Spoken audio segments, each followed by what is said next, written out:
Oi, pessoal. Bom dia.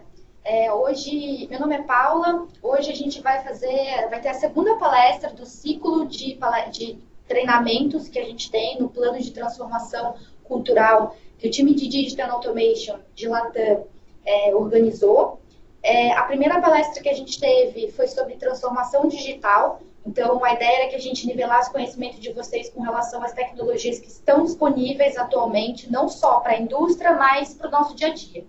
A palestra está disponível para vocês no stream de Digital Automation, só vocês podem acessar.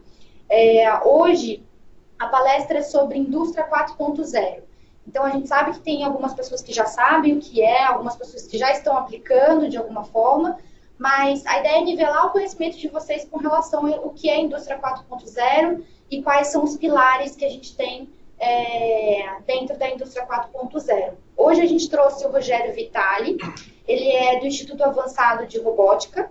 É um instituto que a gente vem conversando com eles desde julho desse ano e a gente tem discutido várias iniciativas aí de treinamentos para o time de Latinoamérica. Eu espero que vocês gostem.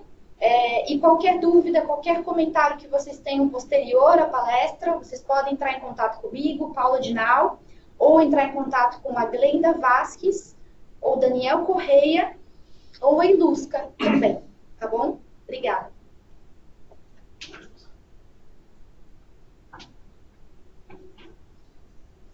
Olá, bom dia, pessoal. Muito obrigado pela oportunidade, Paula. Sou o Rogério Vitali, Instituto Avançado de Robótica. É a primeira vez aqui na Unilever, espero poder compartilhar toda a minha experiência aí com vocês em projetos na área de indústria 4.0. Muito obrigado. Então, vamos falar na palestra sobre a retrospectiva da indústria 4.0, os 10 pilares, que é o que constitui todo esse trabalho que está sendo desenvolvido, um pouco de experiência na área de projetos, implementação, e um pouco de mão de obra e as minhas conclusões, que eu acho interessante. Então, as retrospectivas, a gente começa com a primeira revolução industrial. A ideia do James Watt era converter a energia térmica em energia mecânica. Isso durou aproximadamente 2 séculos, com a máquina a vapor. Um profissional pensou nisso há muito tempo atrás. Isso marcou aí a primeira revolução industrial. Aí essa ideia de converter a energia térmica em energia mecânica, isso teve toda uma série de desencadeamento. A segunda revolução industrial, o Henry Ford, ele pensou na produção em massa, ele visitou um frigorífico aí lá no Texas, e viu várias carcaças de animais, e pensou, então, por que não fazer carros em massa? Então marcou a era do Fordismo, um bom engenheiro, um engenheiro consultor. Também uma pessoa, novamente, pensou, durou aproximadamente meio século e marcou a segunda revolução industrial.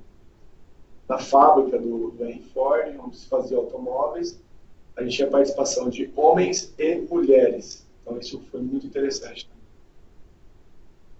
A terceira revolução industrial é marcada não mais por um profissional, não mais por uma pessoa, e sim por uma equipe de profissionais da indústria, equipe de pesquisadores. A robótica aparece nesse momento, junto com os PLCs, os DCS, os dispositivos lógicos, programáveis, e marca aí a era da automação. A gente tem no Brasil o professor Jefferson Oliveira Gomes, do ITA, e da CNI, da Confederação Nacional da Indústria. E agora a gente está vivendo, a partir de 2010, a quarta revolução industrial, fábricas inteligentes, sistemas cyberfísicos, a era cibernética, ou seja, uma confluência de fatores, tudo junto e misturado. Então, as primeiras perguntas são, como se comunicar? Qual tipo de protocolo que vai tornar isso possível? É o IP6 da Microsoft? É o MT Connect da Marinha Americana? É o PCOA? Novas redes Wi-Fi? A gente tem elementos novos que marcam a rastreabilidade no chão de fábrica, que é o RFID, por radiofrequência, e o QR Code. A gente vai estar falando mais para frente.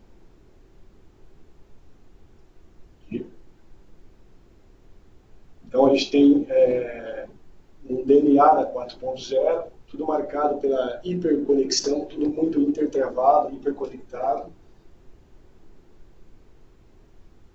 E dois elementos principais, quando a gente fala de produtividade, a internet das coisas tem causado uma grande revolução. Agora a internet das coisas 2, de padrão industrial, a gente vai estar comentando isso mais para frente, onde tem vários sensores, tudo sendo gravado automaticamente, o M2M. E o professor Klaus já tem comentado, né? Fundador do Fórum de Davos, lá na Europa. A 4.0, ela já chegou na sua empresa. O que você vai fazer? Então a gente já está se preparando para isso e vamos estudar aí os 10 pilares próximos para frente. Um vídeo interessante que mostra isso de forma mais apropriada. A gente ajudou a fazer esse vídeo para que o Estadão.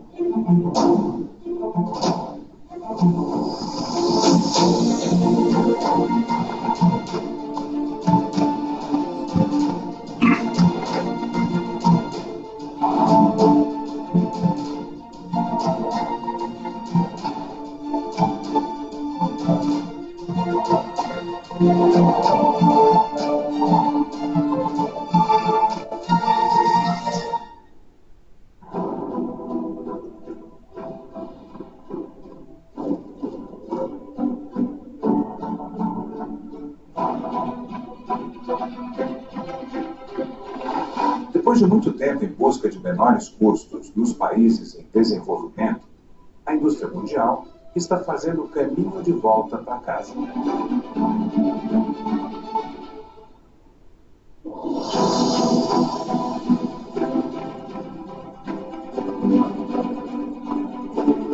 As recentes crises econômicas globais mostram que os países que mantiveram uma indústria forte, competitiva e baseada na tecnologia conseguiram ter melhor desempenho e até mesmo prosperar.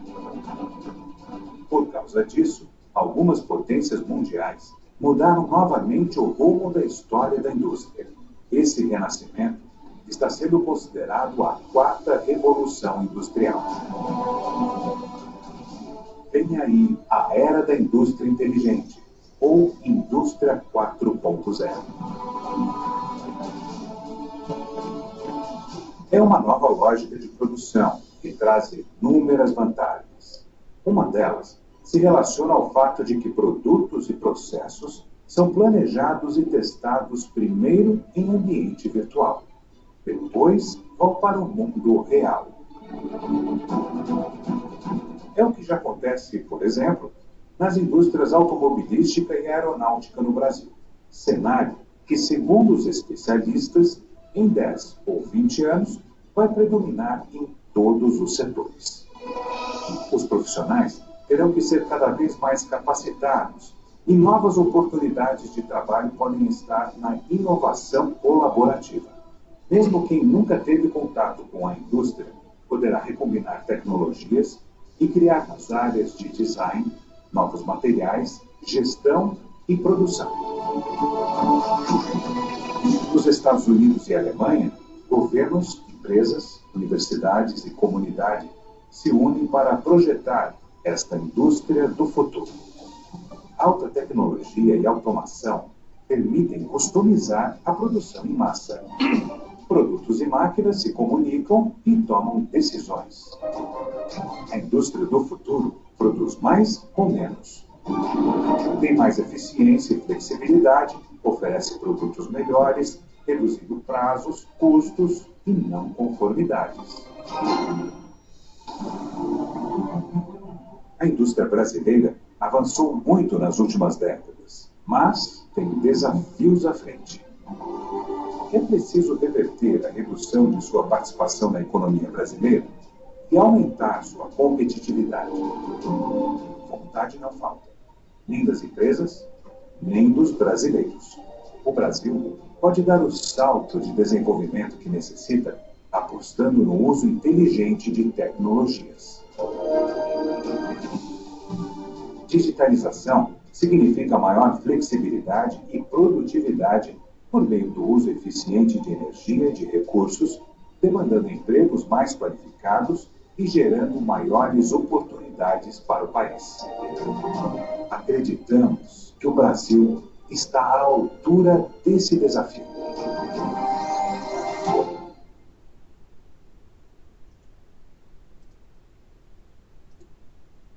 Então, o que marca bastante a 4.0 é a parte de personalização e de customização.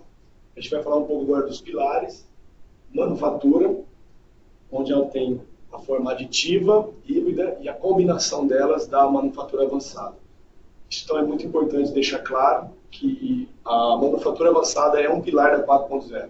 Ela não é a indústria 4.0, o Brasil tem chamado a indústria 4.0 de manufatura avançada.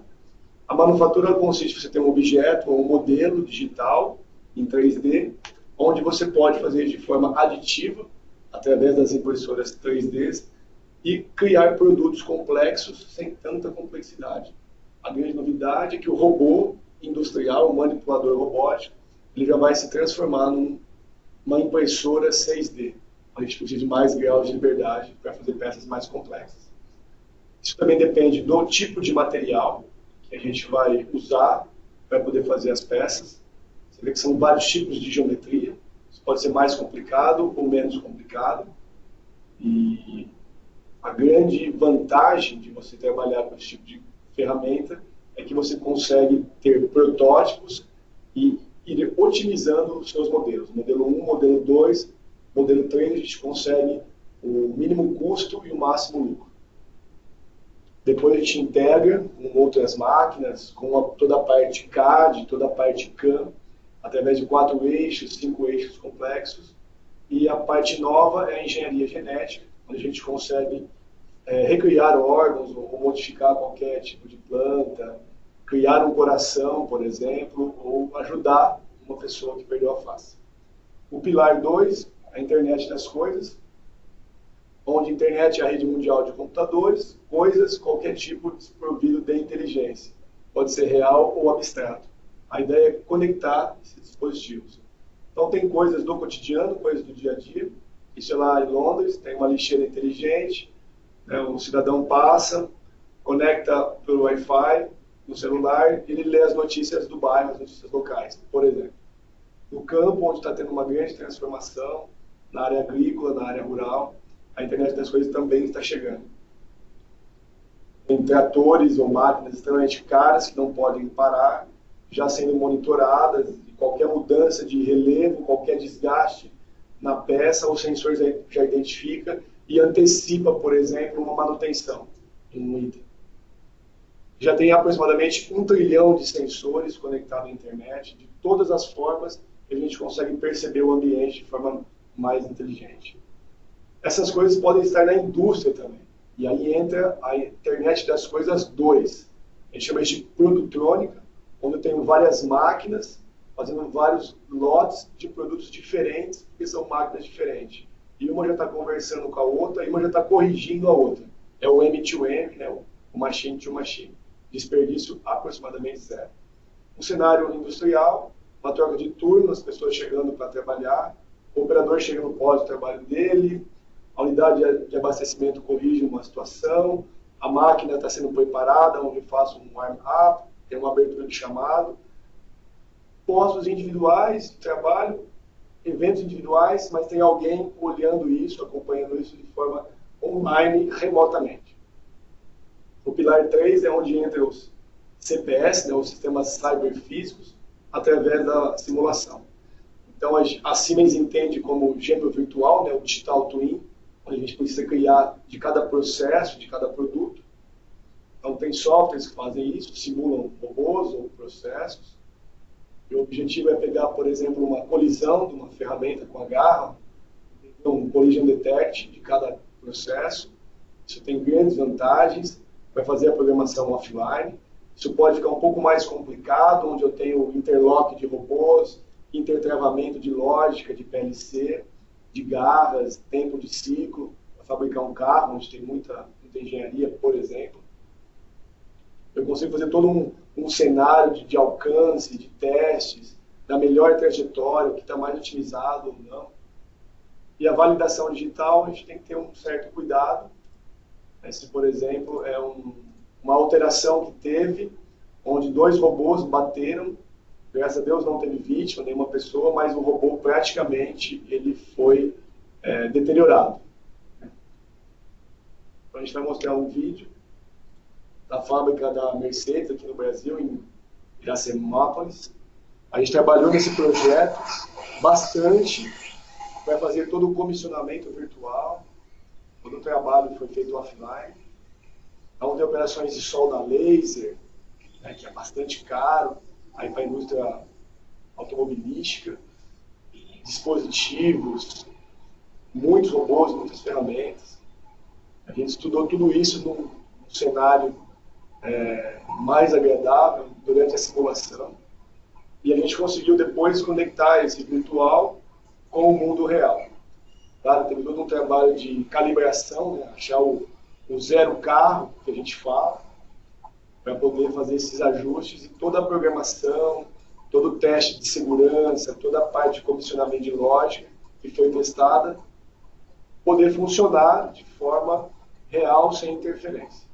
Então você gasta mais tempo na engenharia, você gasta mais tempo na concepção do projeto, mas você tem menos tempo de chão de fábrica, você tem menos tempo hands-on, menos recursos, menos equipe, e todo o trabalho já foi feito.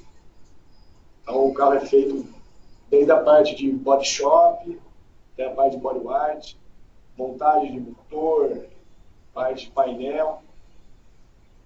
Um trabalho feito pelo IAR, junto com a Siemens e mais 22 integradores e muitos especialistas em cada processo.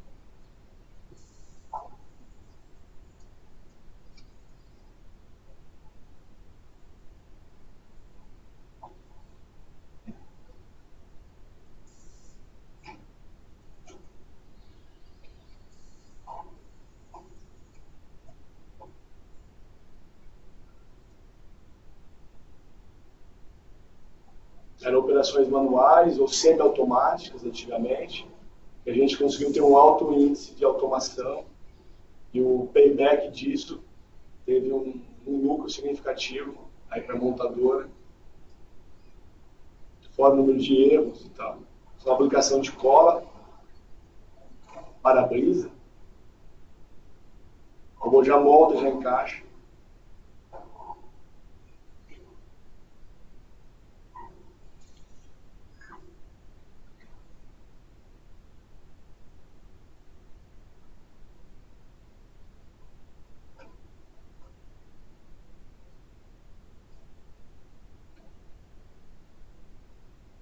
Na parte de ergonomia, para os operadores que fazem acabamento final ou algum tipo de acabamento mais específico.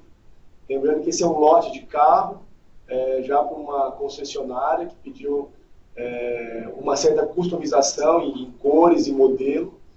Então a linha ela também é flexível, ela consegue fabricar outros tipos de modelo de carro, com os mesmos robôs, com as mesmas ferramentas, até um certo dimensional. Então isso marca a 4.0 através da personalização, que é um dos DNAs aí da indústria 4.0. É interessante toda a montagem do chassi.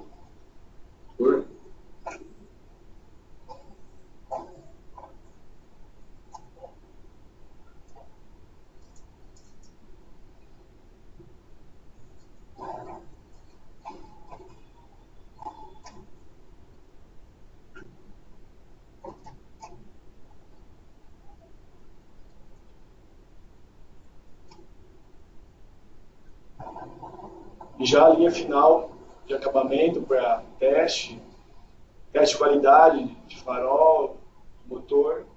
O carro já está praticamente pronto. Hoje você faz um carro desse com praticamente a metade do timeline que a gente fazia antigamente.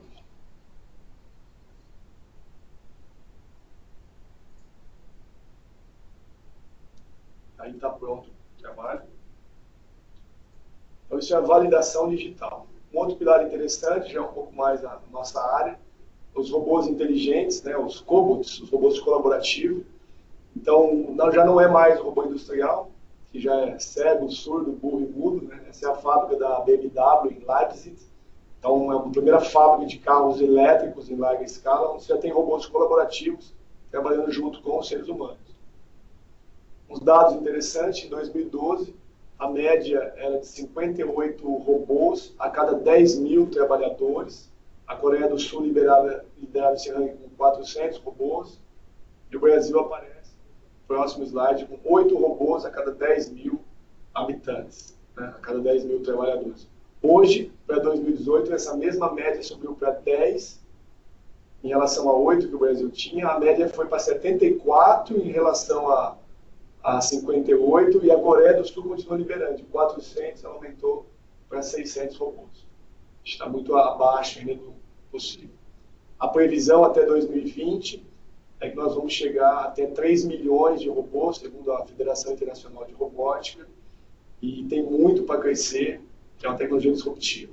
Atualmente, no Brasil, tem 30 mil robôs instalados, os números oficiais são de 20 mil robôs novos. A gente tem 10 mil aí de robôs usados, importados. Isso não é muito bom. Então, os robôs colaborativos são os robôs de 2 braços, onde a gente já consegue ter interação com o ser humano, né? É uma da ideia da 4.0, um ser humano, 2 braços, um outro robô colaborativo, fazendo operações de contato. E o projeto desses robôs tem bastante inteligência. Então, além da norma de segurança não ter mais um enclausuramento, o robô tem que ser capaz de bater em você e parar. Ele não pode mais fazer força e te machucar. Então, o contato tem que ser de forma colaborativa, isso está toda a parte de segurança do robô. A operação precisa ser colaborativa e a garra, né, do robô, ela precisa também ser arredondada com sensores táteis para não ser capaz de te machucar. O grau de inteligência, geralmente, é quem desenvolve e cria. A gente aplica na indústria, em outras áreas, mas nós vamos mostrar uma aplicação na área de medicina, né, o robô Da Vinci, fazendo um procedimento numa uva, né, que é uma fruta bastante sensível. Isso pode ser em qualquer parte do corpo humano. Então, são cirurgias de laparoscopia, menos invasivas, e você já tem um cirurgião médico comandando esse robô, trabalhando de forma colaborativa com o ser humano, para ajudar um outro ser humano. É bem interessante.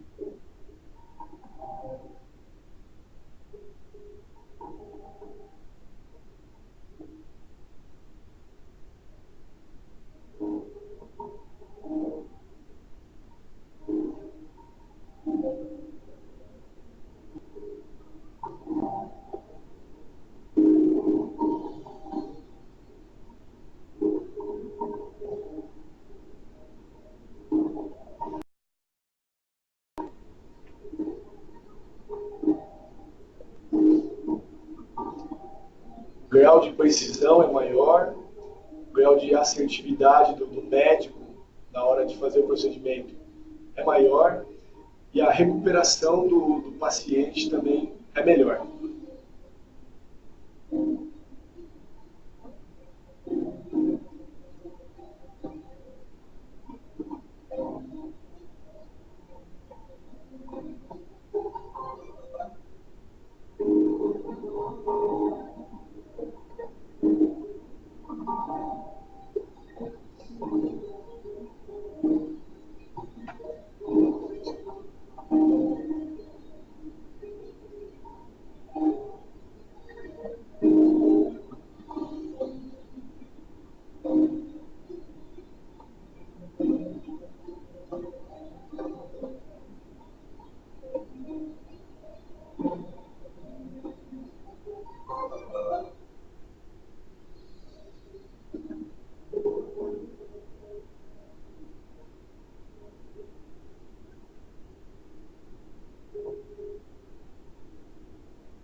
já tem aqui em São Paulo, no Albert Einstein, no Sírio-Libanês e alguns outros hospitais também. Muito interessante. Outro pilar, não menos importante, é a realidade aumentada. Isso pode ter em várias áreas, mas a gente usou o carro porque tem muita integração, é um produto muito bom para a engenharia. Então imagina, você tem um desgaste, uma pastilha de freio, onde ou você ouve o barulho que já está quase no final, ou você para no mecânico para trocar essa pastilha. Agora já tem um computador de bordo, um sensor que consegue ver o tanto de desgaste, você consegue olhar onde está o componente, você mesmo, às vezes, consegue fazer uma preventiva. Então a realidade aumentada ela te dá esse benefício. É muito interessante porque é nesse momento que entra o sistema cyberfísico, você tem uma analista de automação, por exemplo, tratando toda a parte de segurança do ambiente virtual, do operador invadindo uma cortina ótica de luz, mas através de dois componentes que estão na mesa dela. Justamente é um CLP de segurança e toda a parte de drive. Então, ou seja, tem uma parte física, elementos físicos, controlando uma parte virtual. Então ela consegue simular a parte de lógica, a parte de segurança e já implementar através do computador dela. Esse também é um outro caso, já tem um robotista profissional aí da Comal, tem um painel elétrico que controla o robô, você tem um sinalizador de segurança, o verde mostra que a célula está rodando, os robôs estão funcionando, aqui é o TIT Pendant, está na mão dele, a unidade de programação dos robôs, ele faz a programação dos robôs, só que os robôs não existem, né? Toda essa célula robótica está projetada lá atrás, por um projetor PowerPoint, por um sistema, mostrando a parte virtual. Por isso que chama de cyberfísico, né? A parte física controlando a parte virtual.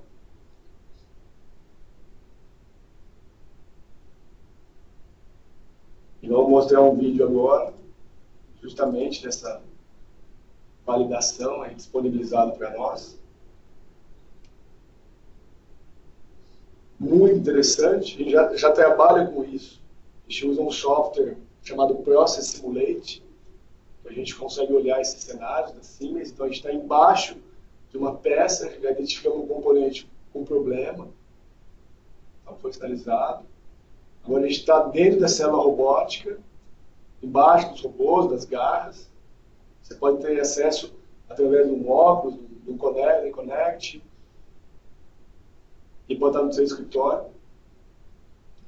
Então esse engenheiro que ajudou no projeto, ele percebeu, ele está medindo com uma trena virtual, né, uma trena eletrônica, que exatamente aí deveria ter um componente, deveria ter uma fresadora, né, que limpa, que troca a capa do eletrodo.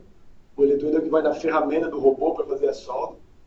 Esse componente estava em outro lugar, ele está trazendo esse componente, está migrando esse componente de lugar, e nesse change, né, nessa troca para a nova dimensão do componente, ele consegue atualizar toda a simulação, atualizar todo o estudo que foi feito, o novo CAD, né, mostrando isso, e já atualiza também a programação dos robôs, já atualiza também as trajetórias do robô.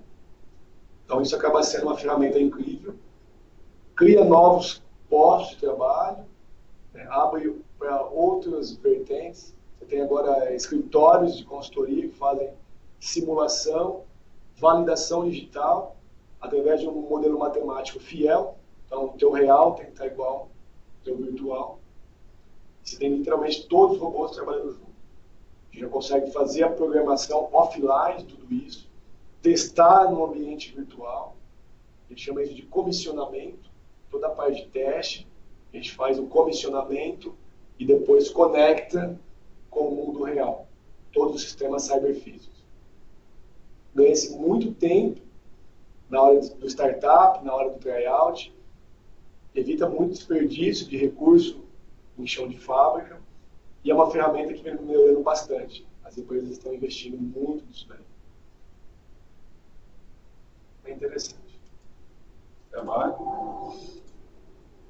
O sexto pilar, Big Data, né, banco de dados. Então, tudo isso sendo gravado, todas as informações sendo acompanhadas, mas nós precisamos extrair, né, esse armazenamento, esses dados e interpretá-los. Né, saber como usar, como aplicar. Então, um exemplo clássico, você tem aí dados sendo gravados no servidor, a gente não conhece esses dados, a gente começa a filtrar esses dados e analisar esses dados. Rapidamente, são dados de correia, dados de tool, né, dados de ferramenta. Então, provavelmente, conseguimos extrair a ideia e o resultado final eu tenho uma operação de montagem de correia através de um robô. Então, eu tenho dados de especificação de correia, tipos de correia diferentes e dados de programa de robô. O sétimo pilar é o iCloud, a computação em nuvem.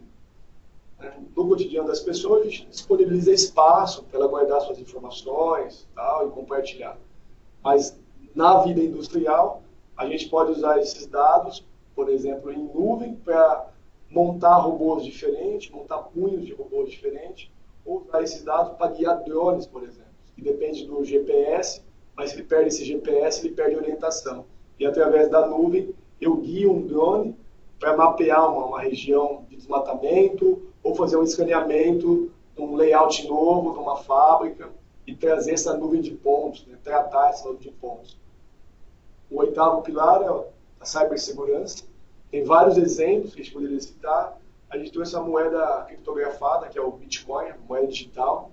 Ela está falando muito, a tecnologia base dela é o peer-to-peer. Você conecta um computador de uma pessoa com a outra, checa essa informação, checa essa estrutura, mas tem um intermediário, como um banco, alguém que cuida de tudo isso, gera um blockchain.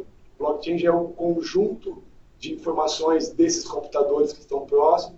Esse blockchain é validado, vai para uma outra transação que completa todo esse banco de dados. Então, isso precisa de marco regulatório, precisa de regras para fazer isso. O primeiro país onde o governo liberou e está muito bem regulamentado é a Estônia. Você já tem essa informação.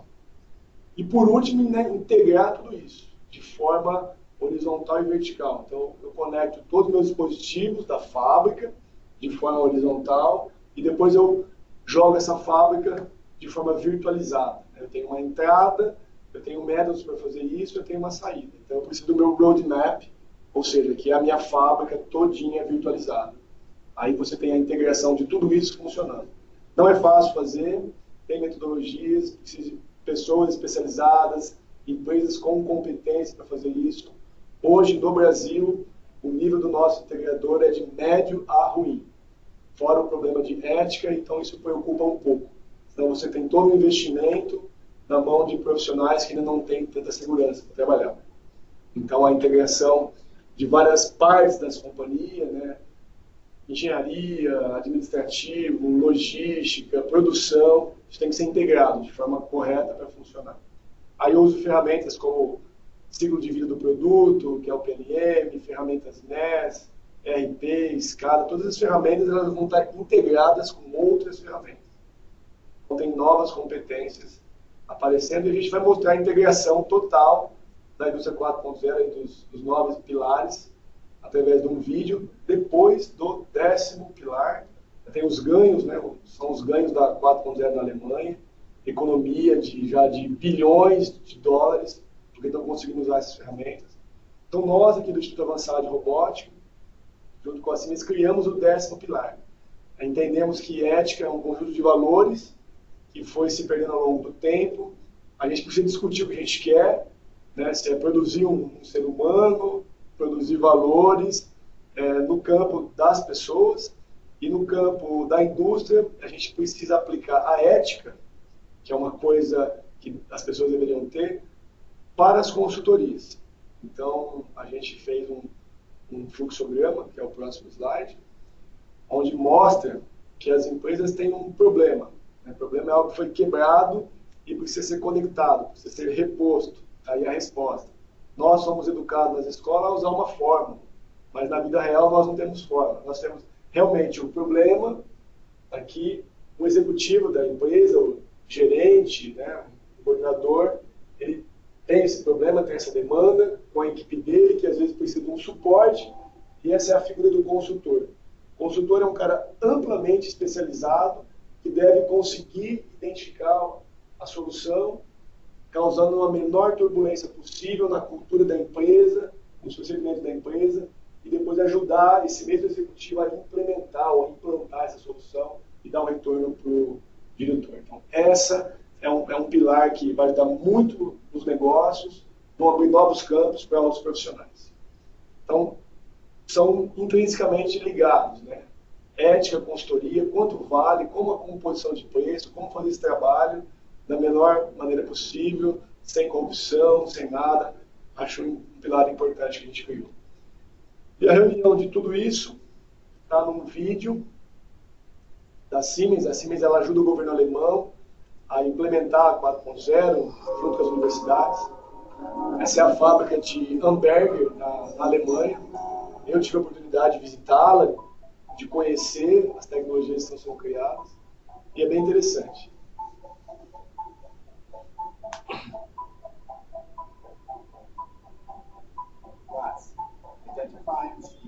Então, você tem a leitura de um QR Code, através do Google Glass, com um óculos. O especialista que mexe na máquina é o especialista da Digimori, que tem muita competência técnica para esse tipo de trabalho. Já é uma máquina complexa. Ele consegue, através do óculos, conhecer todas as propriedades do material. Já tem a visão 3D da peça, em realidade aumentada. Before end of shift, tool number 834 change. E ele vai fazer o trabalho dele com a ferramenta, com a usinagem que é preciso fazer. Essa voz conversando com ele já é uma IA, já é uma inteligência artificial, que mostra toda a performance do material, da máquina, a melhor trajetória utilizada.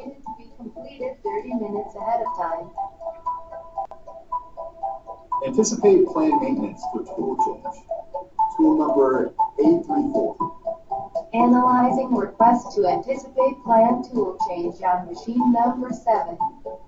Is the schedule change compatible with current resource scheduling?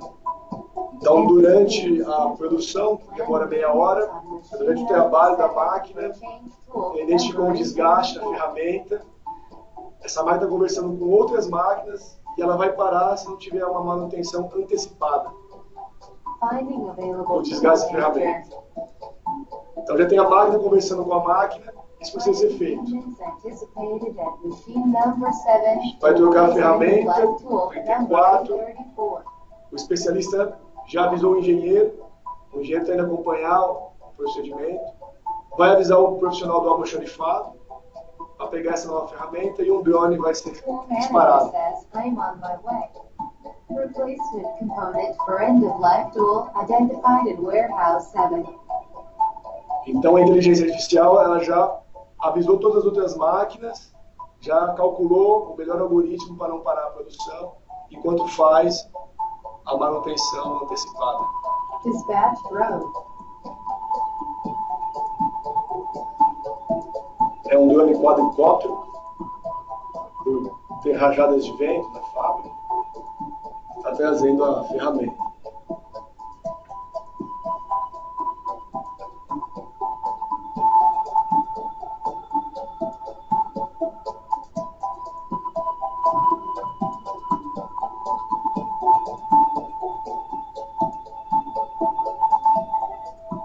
Aí o Big Boss acompanha em tempo real também.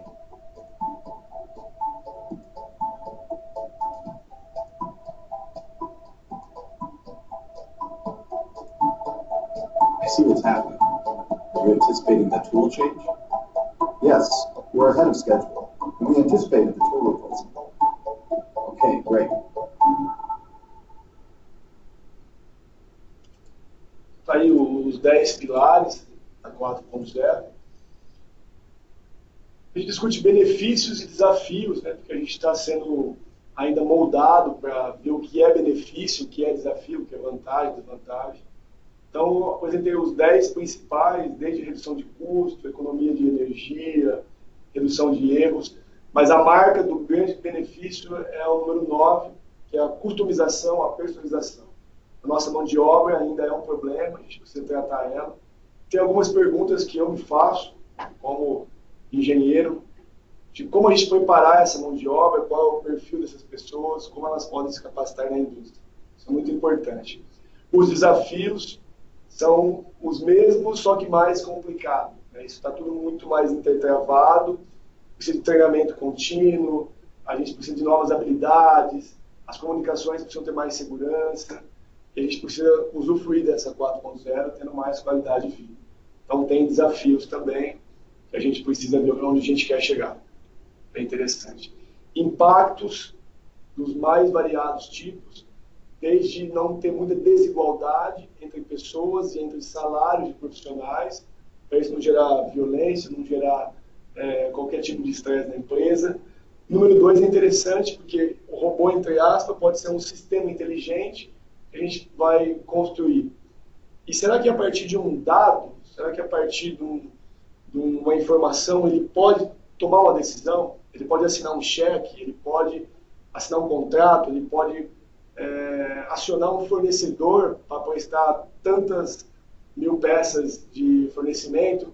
Se ele faz uma coisa dessa, ele assume responsabilidade. E se algo der errado, uma pessoa vai ser responsabilizada ou uma máquina? A inteligência artificial vem melhorando. A melhor maneira de usar ela é tornar ela open source. A gente precisa ver como é que estão os nossos adolescentes, né, as parcerias. Eles estão muito plugados, isso pode ser um problema ou não.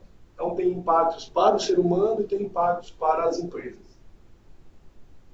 Implementação desses projetos, que não são fáceis, a nível mundial, de grandes corporações, grandes companhias, grandes organizações, elas têm procedimentos. A gente mapeou essas 6 etapas, de entender o problema, realmente acionar times dedicados para isso acontecer. Mas é importante dizer que também não é muito a nossa realidade.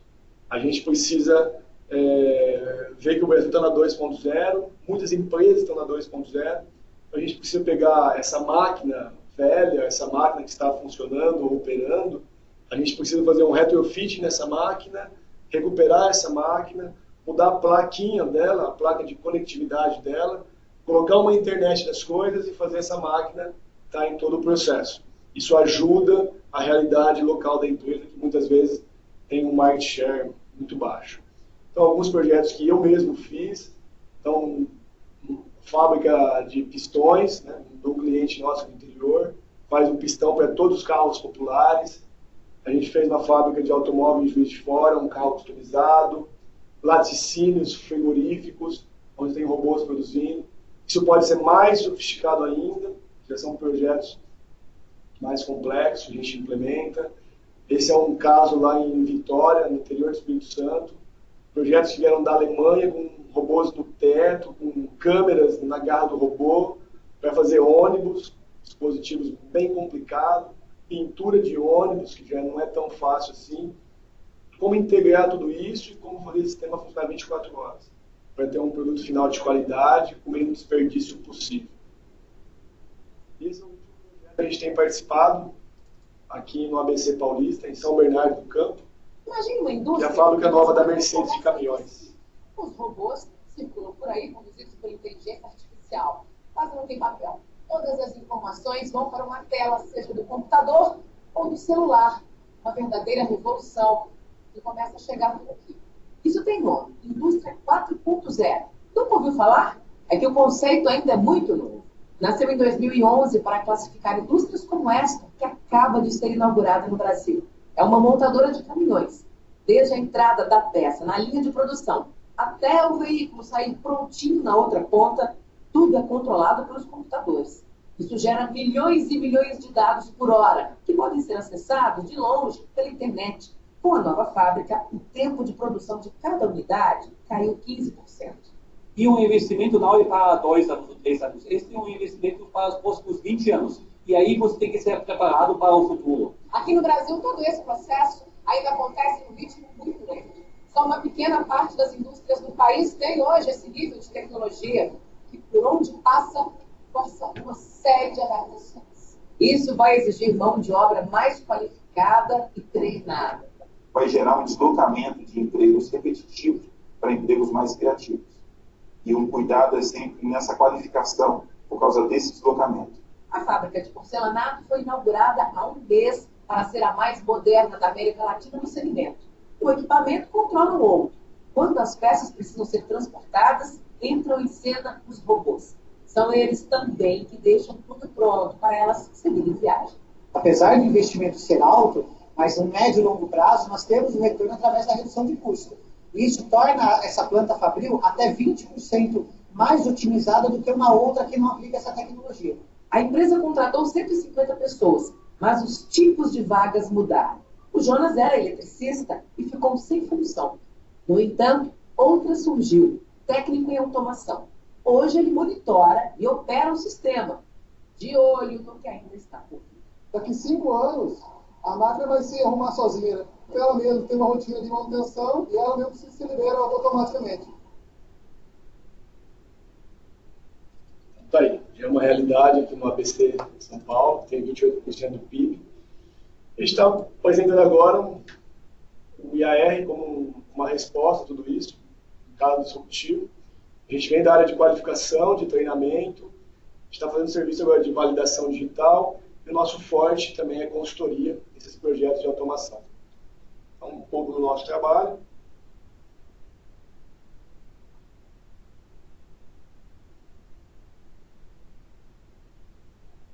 A gente tem uma sólida parceria com o time da Siemens PLM, que tem acesso a essas tecnologias.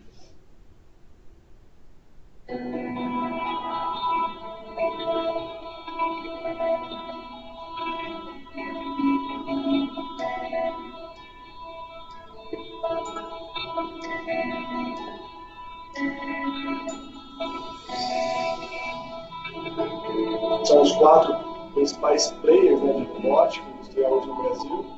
Detém 95% do mercado nacional.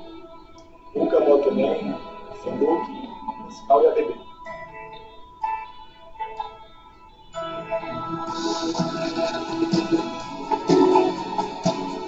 São os robôs colaborativos de 2 braços. Eu já tive a informação aqui na Unilever, com a Paula, com o time de engenharia, e o robô colaborativo da ABB, a Zebra Albovelli, que é o I1, já está implementado e funcionando em uma das plantas das fábricas de ações.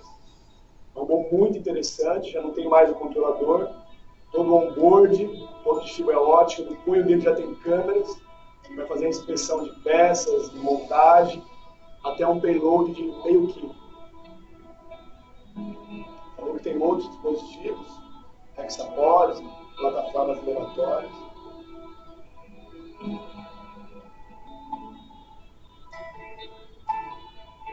Carga e descarga de prensa automática.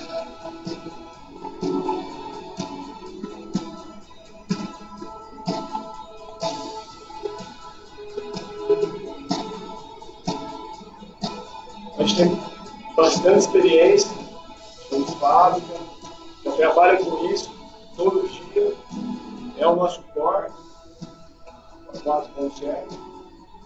A gente tem uma unidade móvel, que é um projeto pioneiro aí no Brasil. A gente viaja em todos os estados, as principais cidades, através das consultorias dos programas.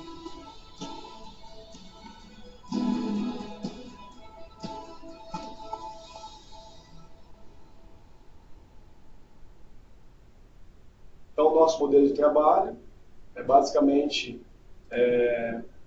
identificar uma dor da empresa, todo esse trabalho na área de mecatrônica, na área de robótica, na área de automação, de integração de sistemas, que a gente tem feito. A gente traz o problema para dentro do caminhão, estuda ele com nossos especialistas, envolve a universidade. Dentro do caminhão, além de robôs, tem softwares, tem toda a parte de digital, então a gente está sempre simulando alguma coisa, fazendo algum protótipo em 2 salas. Temos um programa de qualificação, tanto na área de programação até a área de mecânica, manutenção. A gente forma realmente peritos na área de robótica. Participamos de feiras, né, de eventos, workshops. Temos 2 pós-graduação, 2 patentes na área. Então, dentro do caminhão tem muito recurso, muito valor agregado. Ele vai até as universidades, vai até as empresas, plantas. Essa é a nossa equipe, professores, consultores de marketing. A gente roda realmente o Brasil inteiro. Tem muitos especialistas, que a gente tem parceria também com alguns integradores, com os fabricantes de robô. Então tem as palestras também, sempre muito interessante, muito conhecimento a gente leva para as pessoas. E o nosso modelo de negócio é esse: pesquisa e desenvolvimento com a academia, com a universidade, e projeto, cases e com as empresas. A reunião desses dois pilares, a gente tem patente e desenvolvimento tecnológico. A gente acredita muito na inovação, trouxe até um tema aí de criatividade das crianças, dos adolescentes lá de Londres.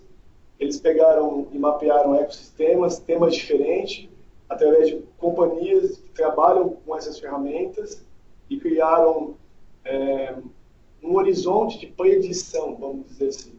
Coisas que estão acontecendo agora, coisas que estão acontecendo daqui a 1, 2 anos, 4, 5 anos, e coisas que são mais futurísticas. Então, juntando essas 3 competências criativas, eles fizeram uma tabela periódica de empresas disruptivas, de empresas com inovação, que prestam serviços, que desenvolvem produtos, que foram feitos por crianças e adolescentes. A Universidade de Cambridge desenvolve a Indústria 4.0 uma coligação de empresas que tem uma outra preocupação, que entende que o skills, né, o grau de conhecimento tem que existir desde um operador, um chão de fábrica, até um engenheiro, um supervisor, um gerente sênior, até um expert. Então, a grande transformação digital, ela acontece através da mudança cultural da companhia. Todo mundo tem que viver isso, todo mundo tem que criar essa cultura, discutir isso, ter uma maturidade em projetos para implementar juntos a 4.0. É isso que a gente entende. Algumas profissões realmente estão extremamente em risco, mas são profissões já antigas, que estão obsoletas há muitos anos, então isso acaba acontecendo. Mas a robótica e a indústria 4.0 não vai dar desemprego, como muitos pensam. Pelo contrário, ela vai recriar os empregos através de postos mais qualificados. Então, até 2015, a gente queria trabalhar com coisas difíceis, trabalhar em equipe, e não se olhava muito para a criatividade. Agora, até 2020, a gente continua trabalhando com coisas difíceis e complexas cada vez mais. Capacidade de raciocínio, capacidade de análise é muito importante, e a criatividade vai ser a nossa arma aí contra a inteligência artificial, para entender que a solução que você mais precisa, às vezes, pode ser a mais simples, né, e a mais financeiramente rentável. Então, são algumas boas práticas. Não existe tecnologia sem pessoas, não existe fábrica sem pessoas. Os líderes precisam ser transparentes com suas equipes, né, cuidar desse envolvimento, ter a pessoa motivada. E eu acho que um talento, quando passa por vários departamentos, ele causa uma grande mudança positiva. A gente precisa identificar esses talentos. Realmente, a gente está muito a desejar. O Brasil investe pouco em pesquisa, não entende a questão de que a pesquisa é uma soberania nacional. Países de primeiro mundo vê pesquisa como algo mais importante, porque desenvolvem tecnologias, produzem tecnologias, exportam tecnologia. E nós, aqui na América Latina, somos usuários dessas tecnologias. A gente precisa tentar virar o jogo rapidamente. Algumas previsões da indústria do Brasil, previsões de investimento, o que o governo está pensando em fazer, ou está sendo forçado a fazer, tudo muito peculiar, tudo muito começando. A gente está na 2.0, precisa rapidamente ir para 3.0, ter maturidade na 3.0 para poder chegar na 4. Então, são pesquisas da CNI, através dos 9, 10 pilares da 4.0. Então, essa é a estratégia brasileira. Eu acho que o grande ganho é isso daí, é utilizar os conceitos e a capacidade da empresa para a gente competir de forma global, né, e ter qualidade nos produtos. Então, é o que eu penso. Posso ver o meu concorrente como concorrente a vida inteira e a gente pode realmente um dia estar fora desse mercado. Ou eu posso olhar para ele, fazer parceria com ele, criar confiança no trabalho dele, ele no meu trabalho, e a gente pode junto fazer alguma coisa útil através da inovação colaborativa. Então, para fechar as minhas conclusões, realmente é uma revolução cultural. Acho que a 4.0 ela converge para isso. A gente precisa ter cultura de 4.0, né, passos de 4.0 para chegar nela, ter inovação colaborativa. Né, o talento é um grande gerador de criatividade, de inovação, talento nato, apostar nas pessoas. E qualificação aí já não é uma ilusão, é uma decisão da companhia, se ela qualifica você, que grau ela qualifica. A gente tem discutido muito isso. Os sistemas estão cada vez mais hiperconectados, mais complicados, e a gente está discutindo nesse nível agora as competências que esse novo profissional precisa ter. Quais as competências úteis para 4.0, para formar esse profissional que não tem formado ainda. É isso que eu penso. Né? Muito obrigado. Tá o meu contato. Qualquer dúvida, podem entrar em contato direto comigo, podem conversar com a Paula. Muito obrigado pela oportunidade de estar na Unilever, de apresentar o meu trabalho. A unidade móvel está disponível para vocês e agradeço imensamente. Paula, muito obrigado. Obrigada.